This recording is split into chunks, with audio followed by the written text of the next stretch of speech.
The first habit that's keeping you from growing on YouTube is not publishing new videos consistently, or in other words, not having an upload schedule. What you need to do is decide what makes sense for you, given your family commitments, perhaps your job commitments, or any other commitments like going to the gym regularly. You need to decide whether you can publish one video every week, maybe one video every 2 weeks, or even one new video every month. Being consistent will help your viewers know that you're still around, and it will also give you a timetable to work towards. You need to decide, commit, and then do it. The second habit is not sharpening the saw. This is a phrase which basically means taking care of the tools like a saw before you go and try and chop down a tree. If you keep making the same quality of video week after week or month after month, then it's going to be really hard to grow on YouTube if you're not improving the quality of those videos. And this is pretty simple. Don't try and do everything at once. Just try and make each video 1% better in any kind of area that you'd like. This could be editing, could be lighting, and it could be even how you talk to camera and the energy you bring when filming.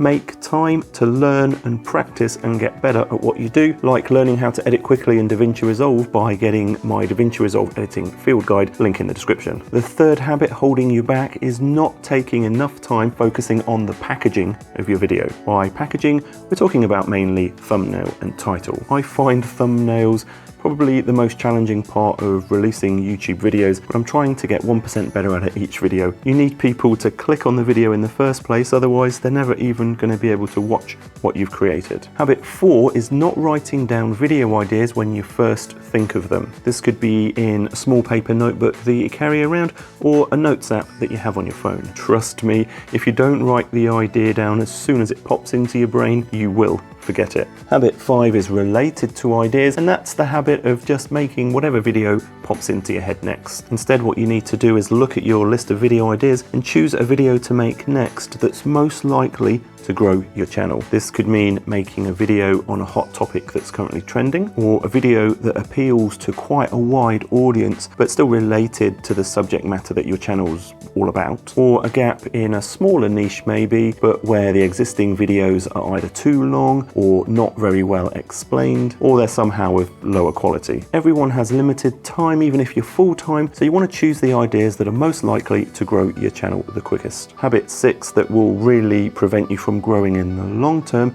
is neglecting friends, family, and your health. It's okay to have a season of sacrifice, as Sean Cannell calls it, where you go all in on YouTube, but if you want to be doing YouTube for months or years or even decades, then you really need to take care of your physical and mental health. The seventh habit that's keeping you from growing is procrastination, and this kind of relates to habit 1. If you keep putting off making your next video, then it's going to be pretty hard to grow on YouTube. There's a couple of quick tips I've got for you if you're suffering from procrastination. The first one is do something like put your camera in the middle of the room, maybe even on a tripod, to make it super obvious that you really need to go and make your next video. And the second tip is just think of the smallest first step that you can make that's going to help you get started and overcome procrastination. This could be as simple as putting your camera battery onto charge, and quite often this will snowball into you actually making a video. And finally, habit 8 that's keeping you from growing on YouTube, other than not subscribing to this channel and turning on notifications of course, is not reading and replying to comments. If you read comments on videos you've already published, it's usually a great way to get new video ideas. People asking questions about things also means that other people are probably asking those questions too, so they're going to make great video ideas. And also, replying to comments helps to create a sense of community, and it's just another way that you can help people